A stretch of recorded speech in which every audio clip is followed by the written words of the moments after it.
여러분 반갑습니다. 김덕기입니다. 자, 지금부터 2회차 실기시험 해설 강의 진행하겠습니다. 보통 이제 18문제가 출제되는 게 기본인데, 이 2회차 같은 경우는요, 2018년도 2회차 같은 경우는 21문제가 출제가 됐습니다. 그래서 많게는 21문제, 기본적으로 18문제에서 21문제까지 이렇게 출제가 된다는 거 말씀을 드리고요. 1번 문제부터 해설 진행하겠습니다. 정신역동 직업상담이 제일 많이 나옵니다. 왜냐면요, 여러분들 이게 팁입니다. 우리가 직업상담사잖아요. 직업상담이 들어가 있는 문제가 제일 많이 나와요. 상담 심리가 어마어마한 파트가 있는데 그 중에서도 직업상담이라는 단어가 있는 문제들이 출제가 많이 나온다. 하나 포인트 잡으시면 좋을 것 같습니다. 직업상담사가 뭘 제공하는 거죠? 정보를 제공하는 겁니다. 그래서 정보자가 들어가 있는 문제도 시험에 잘 납니다. 의자 정보 선택에는 문제가 없다. 정보가 나오죠. 또 노동시장에서 비수요 부족 실업에서 마찰적 실업, 정보 부족으로 인한 실업, 마찰적 실업. 그래서 각 과목별로 정보, 또 직업 정보에서 브레이블리의 직업 정보의 기능, 정제동, 정보적 기능, 이렇게 정보자가 있는 단어가 시험에 잘 나오더라. 키스버스와 상담하면서 키스버스와 무어의 내담자의 정보를, 내담자의 행동을 이해하고 정보를 얻는 거, 저번에 배는 왜 끈적한가 기억나시죠? 이런 내용들이 시험에 잘 나오고요. 직업상담사 이런 분야들이 시험에 잘 나온다. 직업상담사가 있는 분야가 뭐예요? 가장 대표적인 게 보딘의 정신역동적 직업상담입니다. 또 크라이티스의 포괄적 직업상담, 포괄적 직업상담과 정신역동의 실기에서 잘 나온다. 여기서는요, 구체화시킨 보딘의 상담 절차예요. 이 상담 절차를 다른 말로 하면 상담 과정이라고도 합니다. 수포의 상담의 과정, 수포의 상담의 절차, 문심자 현태이, 이게 제목을 외워야 돼요. 여기도 보딘의 상담의 과정, 절차는 탐중편이다. 탐색과 계약을 설정하고 중대한 결정, 다른 말로 핵심 결정을 하고 또 변화를 위해서 노력하는 단계이다. 이런 내용들은 계속 해야 하기 때문에요. 여러분들이 읽으시면 파악이 될 것 같습니다. 정신역동적은 정신이 띨띨하니까요. 정신역동적 상태를 탐색하고 띨띨한지 탐색하고 계약을 체결하는 단계고, 그 다음에 자신의 성격에 맞는 직업을 선택할 것인지, 또 직업을 위해서 성격을 바꿀 것인지, 합격을 위해서 성격을 바꿔야겠죠. 그런 중대한 결정을 하는 겁니다. 이제 변화를 위해서 노력해야겠죠. 이게 제목이 뭐라고요? 보딘의 상담 절차 또는 상담의 과정이다. 여기다가 정신역동 보딘 나왔네. 또 여기다 또 의존성, 자아 갈등 이런 거 쓰면 안 됩니다. 그건 문제점입니다. 변별 진단. 여기다 또 명비소, 명료와 비교, 또 소망과 방어의 지게 이렇게 쓰는 분이 있다니까요. 그건 뭐예요? 기법이에요. 명비소는 기법이고 탐중변이는 절차 또는 과정이고, 이런 문제를 잘 파악해야 됩니다. 2번 문제 가보시죠. 게스털트 갑니다. 게스털트 이론 상담 3가지 많이 나왔죠. 욕구와 감정의 자각, 욕구와 감정을 지금 여기에서 here and now 현실적으로 느끼는 방법이다. 비니자 기법, 비니자의 미결 과제가 일으키는 대상과 있다 생각해서 미결 과제를 해결하는 방법. 직면, 뜨거운 자리죠. 그래서 직면, 돌직구를 날려서 미결 방법을 해소하는 방법이다. 이건 뭐라고요? 상담, 게스털트 상담의 기법이다. 목적이 떨어집니다. 게스털트 상담의 목적은 뭐예요? 각성하고, 통합하고, 책임지게 하고. 이건 목적이에요, 목적. 시험 문제 느닷없이 게스털트 이론의 상담의 목적 3가지를 쓰셔야 하면 또 이거 쓰면 안 돼요. 그래서 문제가 중요하다. 3번 문제 갑니다. 행동지 노출 치료법 3가지. 실제적 노출, 심상적 노출, 집중적 노출. 노출하는 겁니다. 끄집어내는 겁니다. 뭘 위해서? 불안 감소입니다. 불안. 그래서 불안이 들어가죠. 실제 불안과 공포작용에서 노출시킨다. 쉽잖아요. 심상적, 불안과 공포작용을 상상하게. 심상. 집중적으로 홍수법이죠. 단번에 강한 공포자극을 직면시켜서 불안을 해소하는 방법이다. 쓰는 건 쉬워요. 이걸 끄집어내는 겁니다. 4번 갑니다. 흥미를 사정하는 목적을 3가지만 쓰시오. 흥미를 사정하는 목적은 5가지 쓰시오라고 나온 적도 있습니다. 그래서 5가지를 외워둬야 됩니다. 흥미 왜 이런 이 사정, 조사하는 목적을 다른 말로 용도라고 그래요. 흥미 사정 용도, 용도를 다른 말로 뭐라고요? 목적이라고 한다. 이거 나오면 무조건 기본 베이스는 자기 인식을 발전시키는 겁니다. 나를 발전시키는 거, 내 인식을 발전시키는 거. 자기 인식 발전시키기는 공통입니다. 흥미사정 목적, 동기사정 목적, 성격사정 목적 다 똑같습니다. 자기 인식 발전시키기. 그 다음에 흥미를 왜 조사해요? 직업 대안을 규명하기. 직업 대안, 어떤 직업을 만나는 건지 직업 대안을 규명하고 또 직업 교육상 불만족 원인을 또 알아보고 규명하기는 알아보는 겁니다. 알아보고 여가선언인지 직업선언인지 직업선언입니다. 알아보고 구분하고 직업 탐색을 추적한다. 어떤 걸 직업을 탐색할 것인지 이건 5가지 외워두시기 바랍니다. 5번 문제 가보시죠. 교분석, TA 분석입니다. 3가지. 내담자를 분석 유형입니다. 분석 유형. 여기도 중요합니다. 제목이 중요해요. TA의 내담자를 위한 분석의 유형입니다. 분석 방법, 자아를 알아봐야겠죠. 이걸 뭐라고 그래요? 자아구조 분석. 또 어떤 식으로 교류하는지 패턴을 알아봐야겠죠. 교류 패턴 분석. 또 어떤 식으로 생활하는지 알아봐야겠죠. 생활 양식 분석이다. 자아구조 분석은 부모자와 성인자와 어린이가 있다. 교류 패턴 분석은 상보교류, 교체교류, 이면교류가 있다. 생활 양식은 자기긍정, 타인긍정, 자기긍정, 타인부정 이런 것들이 있다. 1차에서 많이 배웠죠. 정리만 하시면 될 것 같습니다. 6번 가보시죠. 아들로 나왔네요. 아들 만나서 열등감이 있다. 그래서 문제점이 뭐예요? 열등감이다. 열등감을 회복하는 게 목적이고요. 우월감을 추구하고요. 사회적 관심을 갖도록 도와주고 잘못된 동기를 바꿔도 도와주고 개인의 욕심을 탐색하도록 한다. 이 문제는 좀 골 때리는 문제예요. 여긴 3점 나왔죠. 3점 나왔습니다. 3가지만 쓰면 되는데 어떨 때는 4점으로 배울 때도 있고요. 어떨 때는요. 상담 이론의 상담 목표 4가지를 쓰고 또 8점을 뜰 때가 있어요. 골 때리는 문제집니다. 골 때리는 그녀들이 아니라 골 때리는 문제예요. 똑같은 문제를 갖고 어떨 때는 3점, 어떨 때는 8점. 사실 이해가 안 되지만 점수 배점에 오야 마음이니까 할 수 없겠죠. 출제자 마음이니까, 채점자 마음이니까요. 7번 문제 갑니다. 스트롱 직업 흥미가 나왔네요. 3가지 쪽도 일반 직업 분류 GOT, 기본 흥미 쪽도 BIS, 개인 특징 쪽도 PSS. 이거 우리 많이 했죠. 그래서 홀랜드의 리아색을 바탕으로 알아보는 거. 또 일반 직업 분류를 25개 직업 분류는 세세하게 나누는 거. 또 개인의 직업 스타일, 학습 스타일, 리더십 스타일 등을 알아보는 거. 외운 것도 나오고 외운 것도 나오고 포인트만 잡으면 됩니다. 여러분 계속 공부할 때 여기서 외워야지 하는 분 한 분도 안 계실 겁니다. 앞에서 다 외운 거 정리만 하시면 되겠죠. 8번 문제 가보시죠. 검사, 재검사 신뢰도에 영향을 주는 요인 3가지를 설명하죠. 라고 나왔네요. 3점짜리네요. 간단하게 나왔죠. 영향을 주는 겁니다. 8번하고 9번 문제는 아래까리의 사실은요. 동일한 검사를 2번 실시할 때 이것도 검사, 재검사 신뢰도죠. 그때 검사 결과가 다른 건 뭐예요? 우리 항상 했지만 검사 요인, 성숙 요인, 역사 요인 효과가 나타나서 그렇다. 3점짜리니까 설명 필요 없어요. 이것만 쓰면 됩니다. 여기도 영향을 주는 게 뭐냐? 영향을 주는 것은 사실은 가정하는 게 뭐냐 이거예요. 검사, 재검사 신뢰도의 가정법.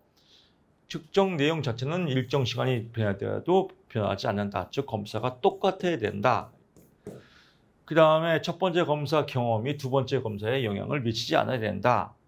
또 검사와 재검사 사이에 어떤 학습 활동이 있어서는 안 된다. 이런 내용입니다. 그래서 학습 활동이 있어서는 안 된다. 또 첫 번째 검사가 영향을 끼치면 안 된다. 또 문제는 똑같아야 된다. 이렇게 포인트만 잡으시면 될 것 같습니다. 제 생각에는 이거는 썩 좋은 문제는 아니라고 봅니다. 다음에는 안 나올 것 같습니다. 9번 문제 갑니다. 이거 다 했죠? 10번 문제 가보시죠. 이건 엄청나게 많이 나왔죠. 준거 타당도. 타당조에서 준거 타당도가 제일 많이 나와요. 왜 그렇습니까? 준거 타당도가 직업 상담사의 관계가 있거든요. 준거 타당도 중에서 뭐가 있어요? 예언 타당도가 있죠. 예언 타당도. 현재를 바탕으로 미래에 어떤 직업을 잘할 것인가 예언하는 거. 이게 직업 상담사의 할 일이죠. 심리 검사를 통해서 미래에 어떤 일을 할 것인가 이걸 알아보는 거. 예언 타당도, 직업 상담사의 직무죠. 그래서 예언 타당도가 있는 준거 타당도가 직업 상담사에서 가장 많이 나온다라고 보고요. 예언 타당도, 현재 점수와 피검자의 미래 행동의 특성을 정확히 예측하는 타당도다라고 보고요. 그에 대해서 예를 들어 설명하시오라고 나올 때도 있거든요. 그래서 예를 들면 수능시험에서 성적이 우수한 학생이 대학교 입학해서 대학 학점이 잘 받을 수 있다는 것을 해당된다라고 보고요. 동시타당도, 해당 점수 검사와 오래 못 기다려요. 승질이 급해갖고 준거 점수를 동시에 찌찌뽕시켜서 상관관계를 검증하는 것이다. 새로운 검사를 제작할 때 기존의 타당성이 검증된 검사와 유사성을 검증하는 방법이다. 그래서 이렇게 쓰면 되겠고, 예를 들면 뭐 이런 거겠지. 예를 들면 토익과 또 우리 한국에서 만든 거 검사가 뭐죠? 갑자기 또 생각이 안 나네. 탭스와 두 개를 동시에 찌찌뽕시켜서 알아보는 거, 이런 걸 이제 동시타당 들어가죠. 예를 들면 토익 점수와 우리나라에서 만든 탭스와의 상관관계를 알아보는 것을 의미한다. 이렇게 쓰시면 될 것 같습니다. 11번 가죠. 홀랜드, 이건 설명할 필요가 없죠. 현탐의 사진관. 설명하기도 정말로 속된 말로 쪽팔리는 문제입니다. 너무 쉬운 문제죠. 12번 갑니다. 긴지버거 나오죠. 긴지버거, 긴 햄버거를 환잠하게 처먹었다. 환잠현. 네. 중에서 현실기 하위 단계. 탐구특이다. 탐색기, 현실적으로 탐색하는 거, 구체화시기, 몰두하는 거, 특수화시기, 직업사에게 들어가거나 훈련을 받는 시기를 의미한다. 특수화 단계를 다른 말로 정교화 단계라고도 한다라고 보시면 될 것 같고요. 13번 갑니다. 그런 벌주 유한학과라고 하죠. 유한학과다. 그런 벌주 유전적 요인과 특별한 능력이 있는 사람이 사회활동 잘하더라. 환경 조건과 사건이 긍정적일수록 사회활동 잘하더라. 학습 경험이 많을수록 과제 접근 기술이 좋을수록 사회활동 잘하더라. 여기 있는 단어 갖고 섞어서 섞어찌개 맛있게 끓여서 드시면 되겠습니다. 14번 가보시죠. 동일한 스트레스 쭉 나옵니다. 이 중에서 스트레스 조절변이네요. 이런 거 너무 분석하지 마세요. 포인트만 잡아야 돼요. 조절변인. 스트레스 나올 수 있는 건 두 가지입니다. 스트레스의 주요인, 주원인이 뭐냐? 주원인은 뭐예요? 역할 갈등, 역할 모호성, 과제 특성, 뭐 이런 거고요. 조절변이는 이 스트레스 원인 중을 어떻게 조절하냐. 그래서 성격, 유형, A형이냐, B형이냐, 통제 소재, 내적이냐, 외적이냐, 사회적 지원의 유무, 사회적 지원이 있냐, 없냐, 이런 거에 따라서 스트레스가 조절되더라라고 보고요. 15번으로 가보시죠. 직업 분류, 직능, 유형, 직능 수중. 직능은 뭐예요? 그대로 지워진 직무의 업무 능력이죠. 직무의 능력. 직능 쉽죠. 직무 유형은요. 직무 수행에 요구되는 지식의 분야, 또 사용하는 도구, 장비 등과 같은 써먹었어요. 다 외울 거 없습니다. 이거 다 외울래도 스트레스 엄청납니다. 직무 수행에 요구되는 지식 분야 또는 도구 및 장비 등과 같은 재화나 서비스의 종류와 관련된 것을 직능 유형이라고 한다. 직능 수준은요, 높낮이죠. 직무 수행의 높낮이를 직능 수준이라고 한다라고 보면 될 것 같습니다. 16번 가보시죠. 직업사전에 부가직업 정보 특수학교에서 나오네요. 숙련기간 1, 2년 나왔죠. 숙련기간은 향상훈련은 포함되지 않는다. 평균적인 수행을 의미하는 것을 숙련기간이라고, 향상훈련은 포함되지 않는다. 숙련기간 9단계 중에서 6단계에 해당한다라고 포인트 잡고요. 여기는 작업 강도는 뭐예요? 아가보 히마 직무를 수행하는데 힘의 강도를 나타내고, 보통 작업은 아가보 히마에서 보통 최고 20kg를 들어올릴 수 있고 10kg 물건을 빈번하게 들어올 수 있는 수준을 의미한다. 17번 갑니다. 어렵게 느껴지지만 어렵지 않습니다. 이론수에서도 강조했고, 뭐 필기에서도 강조했고, 뭐 4칸 그린 거 다 알죠? 4칸 그려서 한 개 생산물 잡으면요, 추가할 때마다 변하는 게 여기는 없으니까 빵 2개, 투과할 때 여기는 4개 2단위면 2명 하니까 4 빼기 2는 2, 7 빼기 4는 3, 8.5 빼기 7은 7, 뭐 그대로 산수입니다. 생산물 가치가 100원이라고 했습니다. 문제에 다 써있죠. 단가는 100원이고요. 임금은 150원.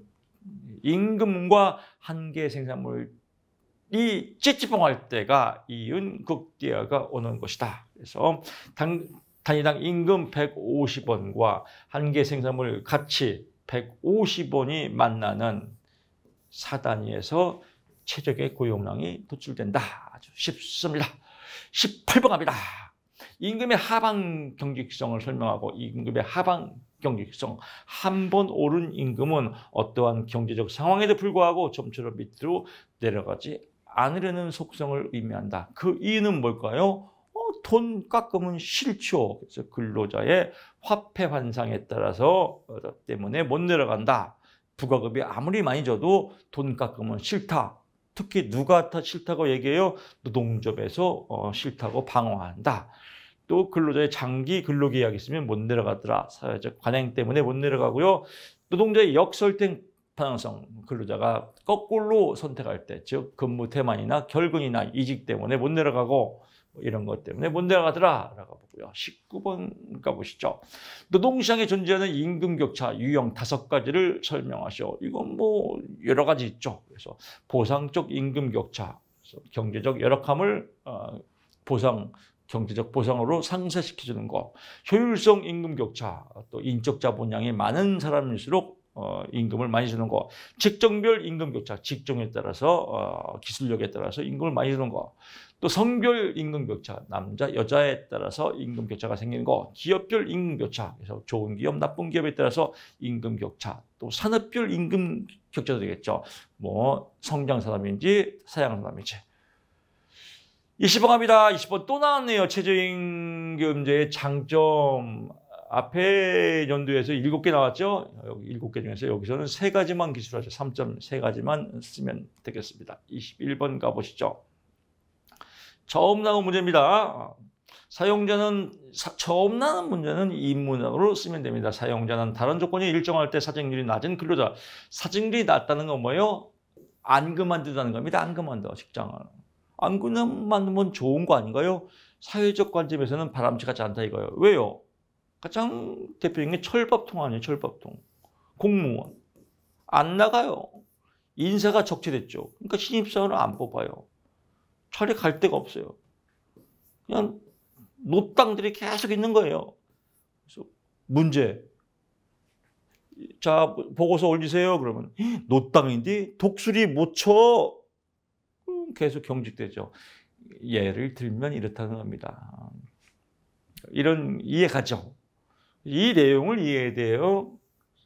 사용자가 사직률이 낮은 근로자를 선호하는 이유. 사직률이 낮은 직장을 안 그만두는 걸 소용하는 건 뭐예요? 그만큼 인적 자본이 축적되겠죠. 기술력이 쌓이겠죠. 왜 안 그만두고 계속 경력이 쌓이니까요.